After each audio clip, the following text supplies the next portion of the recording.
This is Chapter 5, Section 3, Solving Systems by Elimination. This is Video 1, Solving Using Addition, so this is one of 3 videos. So first thing, it says this is just some notes to help you learn the steps that are necessary for solving elimination questions. So step 1 would be to write the system so that like terms are aligned. As we progress through the next couple of videos, you'll understand what that first step means.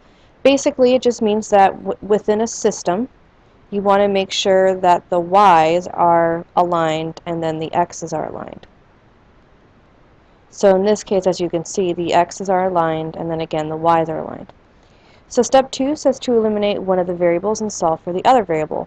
Elimination will become super simple in the sense that you use basic addition in order to cancel out a variable, and again in an example you'll see how that works out. And then step 3, substitute that value of the variable into one of the 2 original equations and then to solve for the other.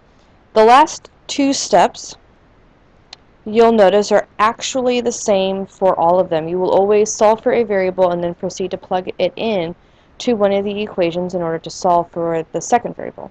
So that part never really changes. Alright, so the first examples. So our 2 systems, my system and then your U-try is actually next to it. This is a slightly different setup than I've done in the past, but I just wanted to make it simple so you could see my work and go along with my work in order to solve the second, solve the U-try.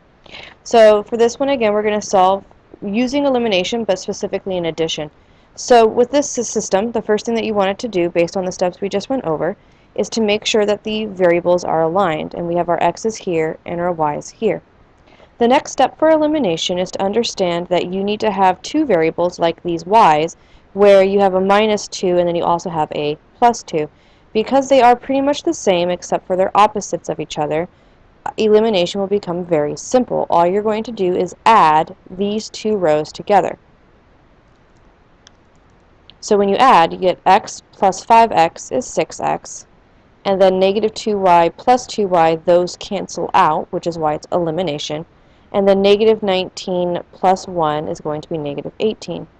Divide by 6, you'll get x is equal to -3. So that's the first 2 steps in one. The third step, again, was to take it and to plug the -3 into one of the 2 equations. I'm going to go ahead and plug it into the first one because it has the smaller numbers. So you get -3 minus 2y is equal to -19. Add 3 to both sides.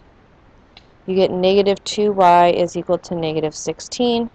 Divide by -2, and you'll get y is equal to 8. From here, the last step, again, is always going to be to put your solution as an ordered pair. So our answer is going to be -3, 8.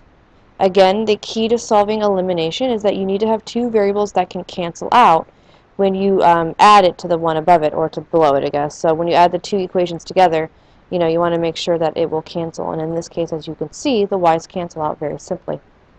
So for the example, the U-try example, you have y plus 3x is equal to -2, and then 2y minus 3x is equal to 14. So again, the goal is to start by eliminating one of the variables and then substituting that solution of the other variable in order to complete the rest of this question. So that's the end of the video. There isn't any other slides besides this one. So there are 2 more examples to go.